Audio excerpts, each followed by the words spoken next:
وسلام على عباده الذين اصطفى أما بعد فأعوذ بالله من الشيطان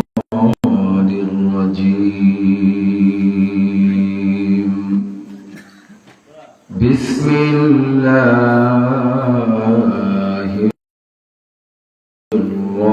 الرحمن الرحيم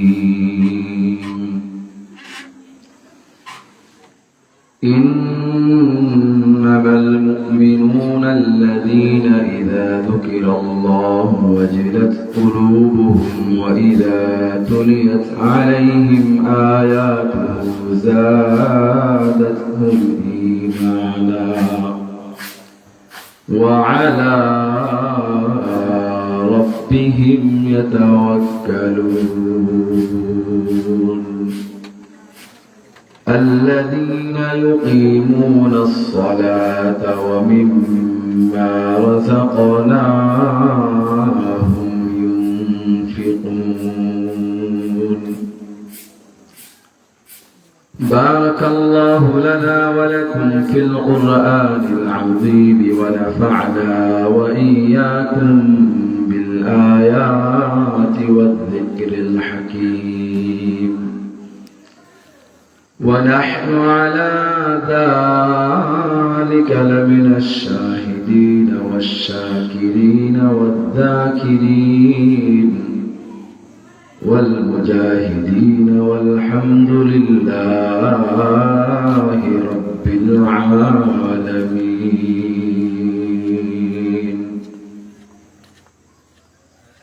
صلى الله على سيدنا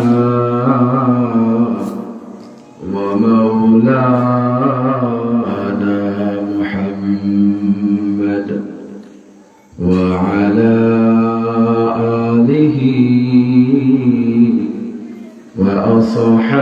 وأصحابه وسلم صلى الله على سيدنا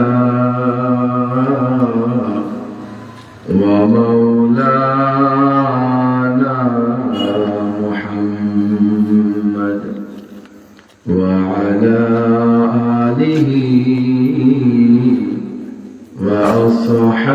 وأصحابه وسلم مقبول تو ہے شاذ ہے قابل تو بہت ہے مقبول تو ہے شاذ ہے قابل تو بہت ہے ऐना के मनिंदे तो नहीं दिल तो बहुत है ऐना के मनिंदे तो नहीं दिल तो बहुत है एक चश्म ज़दन गाफिल ज़ा शाह नबाशी एक चश्म ज़दन गाफिल ज़ा शाह नबाशी शायद के निगाह कुनदागा नबाशी शायद के निगाह कुनदागा नबाशी সবাই মহব্বতে আল্লাহর নাম জিকির করে লা ইলাহা ইল্লাল্লাহ লা ইলাহা ইল্লাল্লাহ লা ইলাহা ইল্লাল্লাহ লা ইলাহা ইল্লাল্লাহ لا إله إلا الله لا إله لا إله إلا الله لا إله لا إله إلا الله لا إله إلا الله لا إله إلا الله لا إله لا إله إلا الله لا إله لا إله إلا الله محمد رسول الله صلى الله عليه وسلم বরৌলি আল ইসলাম যুব সংঘের উদ্যোগে 14তম বার্ষিক দ্বিতীয় দিনব্যাপী 2 দিনব্যাপী 14তম বার্ষিক তাফসীর কোরআন মহাসম্মেলনের আজ দ্বিতীয় দিনের সম্মানিত সভাপতি, উপস্থিত যুবক ভাইয়েরা, মুরব্বী বাবাজিরা, পর্দার আড়ালে অবস্থানগত সম্মানিত দিন বিরোধী কোরআন প্রেমিক মা ও বোনেরা, আমরা সর্বপ্রথম আল্লাহ পাক রব্বুল আলামিনের দরবারে শুকর আদায় করছি যে মহান আল্লাহ পাক রব্বুল আলামিন আমাদেরকে কোরআনের হাদিসের কথা বলার এবং শোনার মতো তৌফিক সুযোগ করে দিয়েছেন, পরিবেশ করে দিয়েছেন। এর জন্য আমরা দিল থেকে কালিমাতুশ শুকর আদায় করছি, আলহামদুলিল্লাহ। মুহতারাম হাজিরিন, সময় সংক্ষিপ্ত সময়ের ভিতরে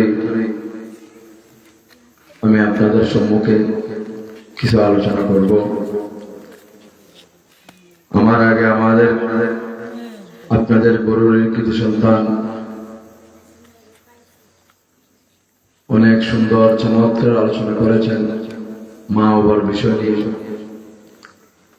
বাস্তবতা অনেক কথাবার্তা বলেছেন।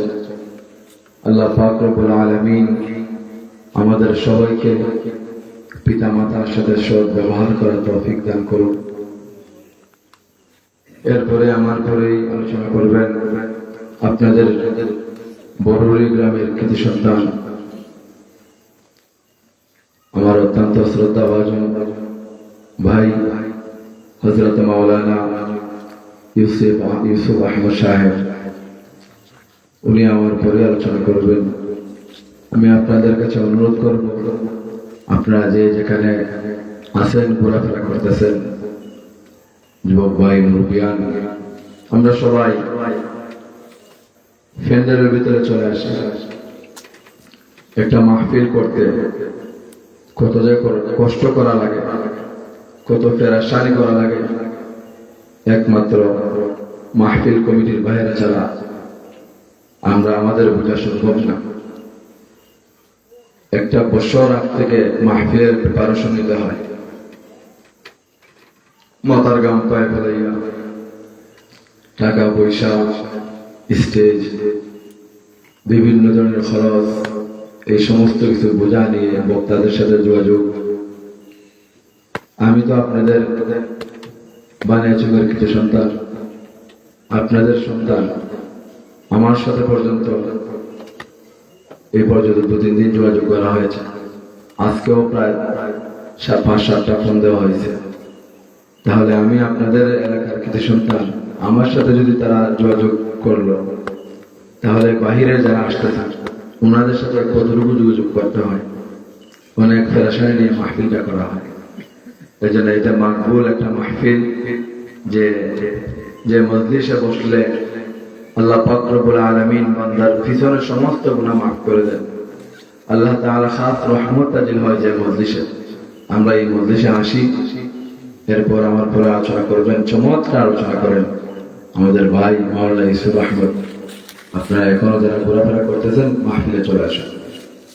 যাই হোক, আমি আপনাদের সম্মুখে পবিত্র কালামুল্লাহ শরীফ থেকে 2খান আয়াত তেলাওয়াত করেছি। আমি আয়াতের তরজমা এবং এটার প্রেক্ষাপট নিয়ে কিছু আলোচনা করব।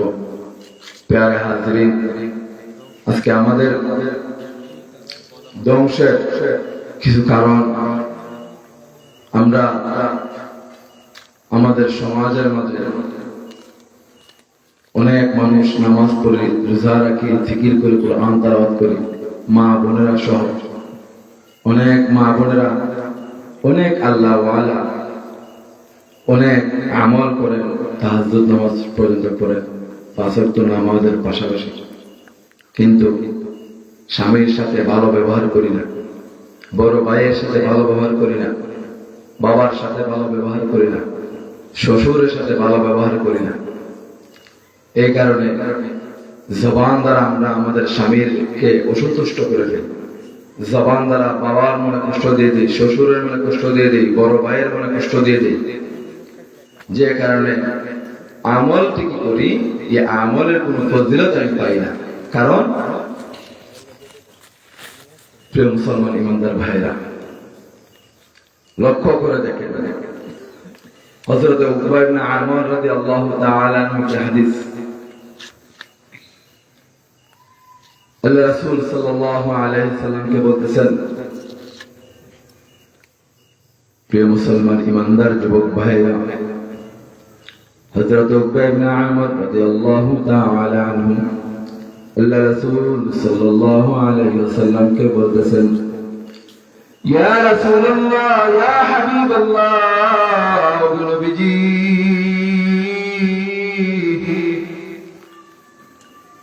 আমি আমার ঈমান আমলকে কিভাবে হেফাজত করব? ও নবীজি, আপনি আমাকে কিছু নসিহত করুন। আল্লাহ রাসূল সাল্লাল্লাহু আলাইহি ওয়াসাল্লাম উকবা ইবনে আমির রাদিয়াল্লাহু তাআলা আনহু কে বলতেছেন, আরে আমার উকবা ইবনে আমির, এক নাম্বার নসিহত, এক নাম্বার আমল হলো আমসিক আলাইকা লিসানাক। এবার আমার সাহাবী, এক নাম্বার তুমি তোমার জবানকে হেফাজত করো। জবান দ্বারা স্বামীর মনে কষ্ট দিও না, জবান দ্বারা বড় ভাইয়ের মনে কষ্ট দিও না, জবান দ্বারা তুমি তোমার শ্বশুরের মনে কষ্ট দিও না, জবান দ্বারা মুরব্বিয়ানদের গ্রামে কষ্ট দিও না, জবান দ্বারা অন্যায় অশ্লীল কথাবার্তা বলিও না।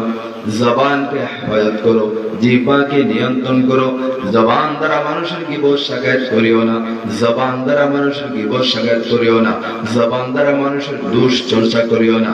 জবানকে হেফাজত করেন, জবান দ্বারা ভালো কথাবার্তা বলেন, জবান দ্বারা সৎ কাজে আদেশ দেন, জবান দ্বারা মানুষকে সৎ কাজের উপদেশ দেন, জবান দ্বারা মানুষকে নামাজের দিকে ডাকেন, জবান দ্বারা মানুষকে মসজিদের দিকে ডাকেন, জবান দ্বারা মানুষকে তাবলীগের দিকে ডাকেন, জবান দ্বারা মানুষকে ভালো ভালো কথাবার্তা বলেন, জবান দ্বারা মানুষকে সন্তুষ্টজনক আলোচনা করেন, জবান দ্বারা মানুষের মন কষ্ট দিও না। বিবি আসিয়া আলাইহিস সালাতু ওয়াস সালাম, আমরা সবাই জানি ফেরাউনের স্ত্রী ছিলেন। ও বড় মুসলমান যুবক ভাইরা, মুরব্বী বাবাজিরা, পর্দার আড়ালে অবস্থান করে সম্মানিত দ্বীন দরদি কুরআন প্রেমিক মা বোনেরা, দিলের কানটা লাগায় কথাগুলো শুনেন। বিবি আলাইহিস সালাতু ওয়াস সালামের ঈমান কেমন ছিল? ঈমান কেমন ছিল? ফেরাউন বিবি আলাইহিস সালাতু ওয়াস সালাম, বিবি আসিয়া আলাইহিস সালাতু ওয়াস সালামকে যত বড় হুঙ্কার দিচ্ছে, বিবি আসিয়া আলাইহিস সালাতু ওয়াস সালাম ফেরাউনকে জানাই দেন, এরে ফেরাউন, তুমি যত বড় হুঙ্কার দাও না কেন আমাকে, এক আল্লাহর উপর ঈমান এনেছি, এক আল্লাহর উপর ঈমান এনেছি, দ্বিতীয়বার কারো উপর ঈমান আনতে পারবো না। এটা যদি আমাকে দ্বিখণ্ডিত করে দেওয়া হয়, তবে রে ফেরাউন, শুনো শুনো, জান চলে যাবে আমার, তবু আমি আমার ঈমানকে ছাড়ব না। ও বড় মুসলমান, আল্লাহ পাক রব্বুল আলামিন বিবি আসিয়া আলাইহিস সালাতু ওয়াস সালাম, উনাকে আল্লাহ পাক রব্বুল আলামিন এত সম্মান কেন দান করেছেন জানেননি? উনি সবর করতেন, ধৈর্য ধারণ করতেন, বিপদ আপদে বালা মুসিবতে ঈমান থেকে চুল পরিমাণ বিচ্ছিন্ন জন্য হয় নাই। ও বরুণী এলাকার মা বোনেরা, দিলের কন্যা কথাগুলো শুনেন গো মা। একটু মনোযোগ দিয়ে আলোচনাটি শুনেন। ইমানের কত দাম, ইমানের কি পরিমাণ পাওয়ার। যার ইমান সুন্দর হয়ে যাবে, যার ইমান বৃদ্ধি থাকবে, যার ইমানের পাওয়ার যত বেশি থাকবে, তার জবানের কথাবার্তা তত সুন্দর হবে। যার ইমানের পাওয়ার যত বেশি থাকবে, তার নামাজ, তার রোজা, জিকির, আজকার, কোরআন তেলাওয়াত, তাসবিহ, তাহলিল সবকিছু আল্লাহ পাক সুন্দর করে দিবেন। হযরত উকবা ইবনে আমর রাদিয়াল্লাহু তাআলা আনহু আল্লাহর রাসূল সাল্লাল্লাহু আলাইহি ওয়াসাল্লাম কে বলার পর আল্লাহর নবী, বিশ্ব নবী, মায়ার নবী আল্লাহর রাসূল উকবা ইবনে আমর কে বলতেছেন, এরে আমার উকবা ইবনে আমর, এক নম্বর আমসিক আলাইকা লিসানাক, তুমি তোমার জবানকে হেফাজত করো, তুমি তোমার জবানকে হেফাজত করো, জবান দ্বারা মানুষের মনে কষ্ট দিও না। এক নম্বর আমল আমসিক আলাইকা লিসানাক, তুমি তোমার জবানকে হেফাজত করো, আল্লাহ পাক রব্বুল আলামিন তোমার ঈমান আমলকে হেফাজত করে দিবে। তুমি যদি তোমার ঈমান আমলকে হেফাজত করতে চাও, এক নম্বর তুমি তোমার জবানকে হেফাজত করো, আল্লাহ পাক রব্বুল আলামিন তোমার ঈমান আমলকে হেফাজত করে দিবেন। দুই নম্বর হলো ওয়ালিয়াসাকা বাইতুক। হযরত উকবা ইবনে আমর রাদিয়াল্লাহু তাআলা আনহু বলতেছেন, এরা আমার উকবা ইবনে আমর, দুই নম্বর হলো ওয়ালিয়াসাকা বাইতুক, সব সময় ভালো পরিবেশে থাকবা, সব সময় মসজিদ মাদ্রাসা ওয়ালা পরিবেশে থাকবা, সব সময় দুরূদ ইস্তিগফারের পরিবেশে থাকবা, সব সময় ভালো পরিবেশে থাকবা, সব সময় মাদ্রাসা মসজিদ ওয়ালা পরিবেশে থাকবা। গীবত শাকায়েতের বৈঠকে যেও না, অন্যায় অশ্লীল আলাপ আলোচনা হয় এরকম মজলিসে বসিও না, বেশি বেশি থেকে বেশি ভালো ভালো মজলিসে থাকবা, সব সময় মসজিদ মাদ্রাসা ওয়ালা পরিবেশে থাকবা, সব সময় জিকির আজকারের মজলিসে থাকবা।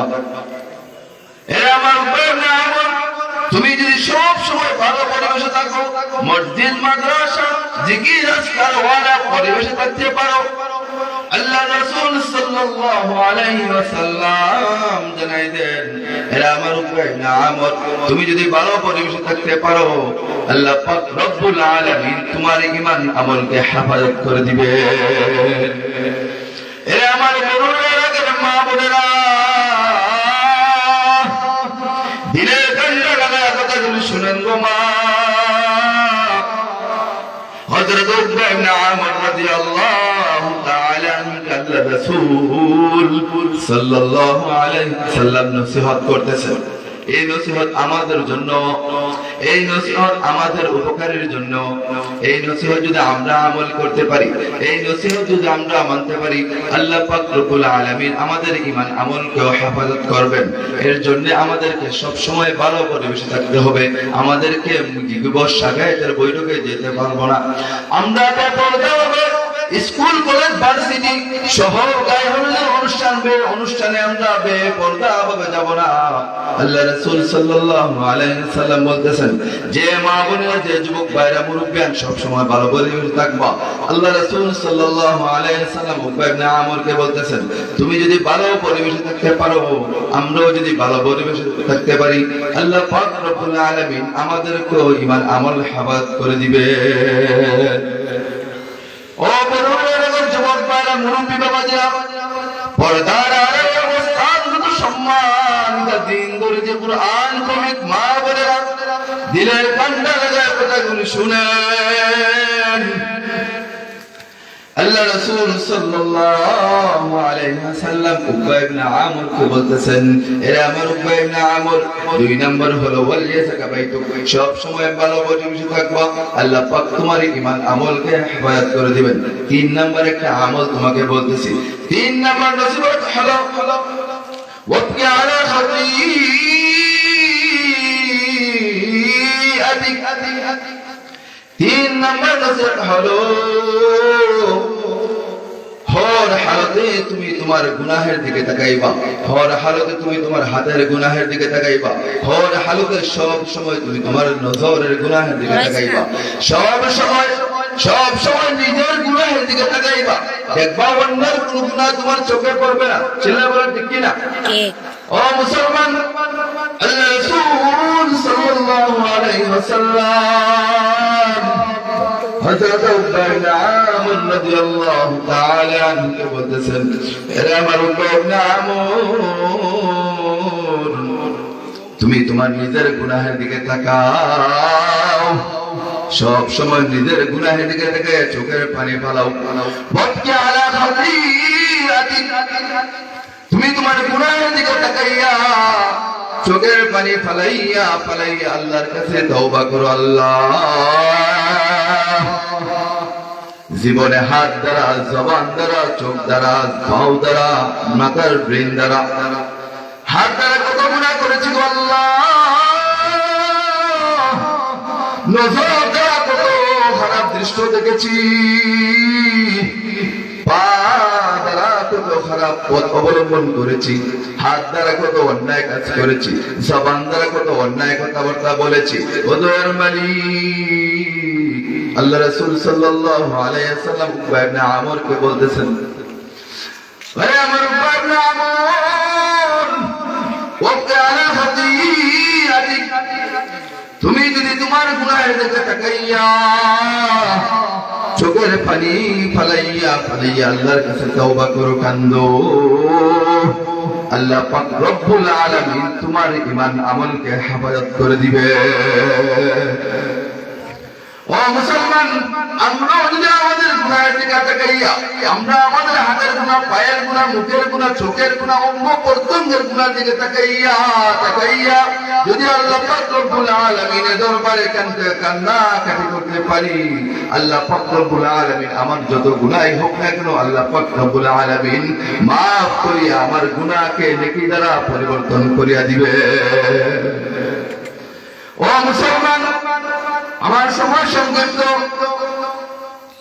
আমি শেষ করে ফেলবো। আমার পাশে আমার বসা আমার শ্রদ্ধা বলেন বড় ভাই, উনি চলে এসেছেন। আমি আর মাফ করে না, দীর্ঘ করব না।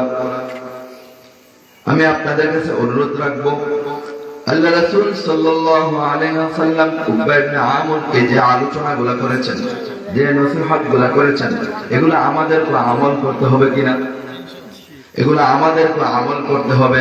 আল্লাহ রাসূল সাল্লাল্লাহু আলাইহি ওয়াসাল্লাম খাস ভাবে নয়, আম ভাবে এটা আমাদের উম্মতে মুহাম্মাদীর জন্য শিক্ষণীয়। চিল্লায়ে বলেন ঠিক কিনা? কুরআনুল কারীমে আল্লাহ পাক রব্বুল আলামিন বিভিন্ন ঘটনা, বিভিন্ন আয়াত খাস যদিও একজনের জন্য করেছেন, এটা আম ভাবে আমাদের জন্য শিক্ষণীয়। আমাদের এখান থেকে ইবরাত হাসিল করতে হবে। হযরত উকবা ইবনে আমর রাদিয়াল্লাহু তাআলা আনহু আল্লাহ রাসূল সাল্লাল্লাহু আলাইহি ওয়াসাল্লাম যে আলোচনা, যে নসিহতগুলো করেছেন, এক নম্বর হলো কি, আমসিক আলাইকা লিসানাক, তুমি তোমার জবানকে হেফাজত করো, জবানকে নিয়ন্ত্রণ করো, কষ্টের মধ্যে পড়িয়া জবান দ্বারা অন্যায় অশ্লীল কথা বাহির করিও না, সবর করো, ধৈর্য ধারণ করো। আল্লাহ পাক রব্বুল আলামিন বলেন, ইসবিরু ওয়া সাবিরু ওয়া রাবিতু ওয়াত্তাকুল্লাহ লাআল্লাকুম তুফলিহুন। যে বান্দা বিপদ আপদে পড়িয়া, ও বড় মা বোনেরা, যে বান্দা, যে বান্দি বিপদে পড়িয়া ধৈর্য ধারণ করে, সবর করে, ইসবিরু সবর করে, ওয়াসাবিরু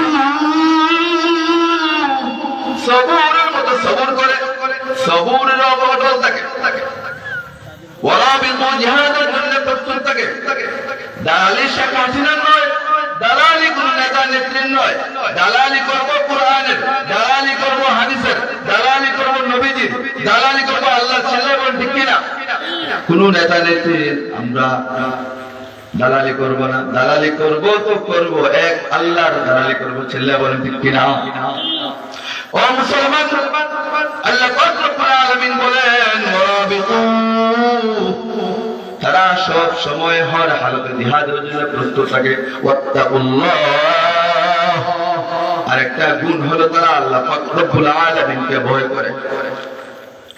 ও মুসলমান, আল্লাহ পাক রব্বুল আলামিন সবরের কথা বলেছেন, সবরের উপর অটল থাকার কথা বলেছেন। তাহলে আমরা বিপদে আপদে বালা মুসিবতে আমরা সব সময় সবর করব, ধৈর্য ধারণ করব।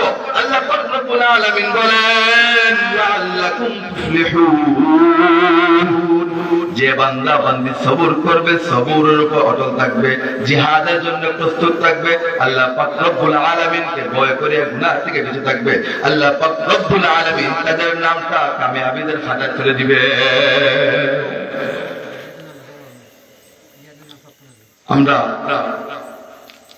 আমি অল্প সময়ের ভিতরে যা আলোচনা করছি, আল্লাহ পাক রব্বুল আলামিন আমাদের সবাইকে আমল করার তৌফিক দান করুন। সবাই বলে আমিন। আমি আপনাদের কাছে অনুরোধ করব, আপনারা সব সময় বিপদ আপদে সবর করবেন, সবরের উপর অটল থাকবেন। মা বোনেরা, আমার আলোচনা যে শুনতেছেন, আপনারাও আপনাদের জবানকে হেফাজত করবেন। দেখবেন আল্লাহ পাক রব্বুল আলামিন আপনি অল্প আমল করতেছেন, এই অল্প আমলের বদলা আল্লাহ আখিরাতে দিবেন, দুনিয়াতে এর চেয়েও বেশি দিবেন। জবানকে হেফাজত করবেন, স্বামীর মনে কষ্ট দিবেন না, ছেলেদের মনে কষ্ট দিবেন না, আপনার বড় ভাইয়ের মনে, বাবার মনে, শ্বশুরের মনে কষ্ট দিবেন না। সততা আদর্শ নিয়ে চলাফেরা করবেন। আল্লাহ পাক রব্বুল আলামিন দেখবেন আপনার অল্প আমলের বিনিময়ে আল্লাহ পাক রব্বুল আলামিন দুনিয়া আখিরাতে আল্লাহ উত্তম জাযা দান করবেন। সবলে আমিন। আল্লাহ পাক রব্বুল আলামিন আমার যুবক ভাইরা অনেক কষ্ট মুজাহাদার বিনিময়ে একটা তাফসীর করতেছেন। আজকে দীর্ঘ কয়েক বছর যাবত আমি এখানে অনেক দিন যাবত আসি, আজকে নিয়ে মনে হয় 3-4 বার চলে আসছি, 3-4 বছর আসছি। 16-17 এটা 14তম তাফসীর। আল্লাহ পাক রব্বুল আলামিন এই তাফসীর আজীবন কিয়ামতের আগ পর্যন্ত কায়েম দায়েম রাখুন। সবলে আমিন। যুবক ভাইরা যারা মেহনত করছেন, আল্লাহ পাক রব্বুল আলামিন সবাইকে কবুল করুন, সবার দান সদকাকে কবুল করুন। আল্লাহ পাক রব্বুল আলামিন বড়ুর এলাকার যত মুর্দেগান আছেন, আমার ডাইনে বামে সামনে পিছনে, বিশেষ করে আমার তৈয়দ মামা, আমার ছোট ভাই ইমন দুনিয়া থেকে অন্ধকার কবর বাসিন্দা হয়েছেন, আল্লাহ পাক রব্বুল আলামিন সবার কবরকে জান্নাতের বাগান বানায় দেখ। সবলে আমিন। ওয়া আখিরা ওয়া আনা আলহামদুলিল্লাহি রাব্বিল আলামিন। আসসালামু আলাইকুম ওয়া রাহমাতুল্লাহি ওয়া বারাকাতুহু। ধন্যবাদ হাফেজ আশরাফ আলী ভাইকে অল্প সময়ে সুন্দর বক্তব্য দেওয়ার জন্য। আল্লাহ তাআলা তাকে আরো সুন্দরভাবে প্রেজেন্ট করার জাতির সামনে তৌফিক দান করেন। আমিন। সম্মানিত উপস্থিতি,